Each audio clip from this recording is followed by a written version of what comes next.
Welcome back for part 2 of our devotional series, Don't Live in a Fog.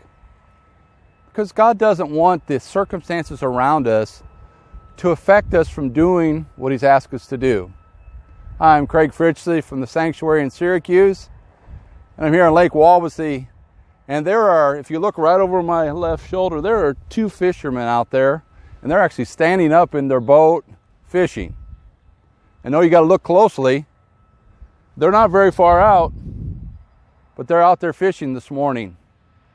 But it's so foggy, it's difficult to see them.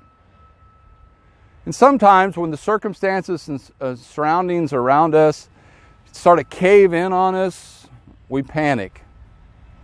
Paul says this in 1 Corinthians 13 and verse number 8. He says, "Love never fails, but whether there be prophecies, they shall fail. Whether there be tongues, they shall cease. Whether there be knowledge, it shall pass away. For we know in part, and we prophesy in part. But when that which is perfect is come, then that which is in part shall be done away."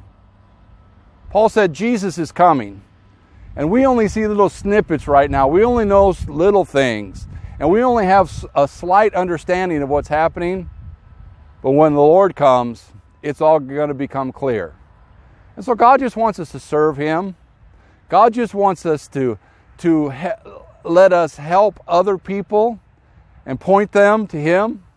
He just wants us to be a vessel today that He can use, and not to get so focused on the fog that's all around us, because my friend, this world is in a fog, and it's awful.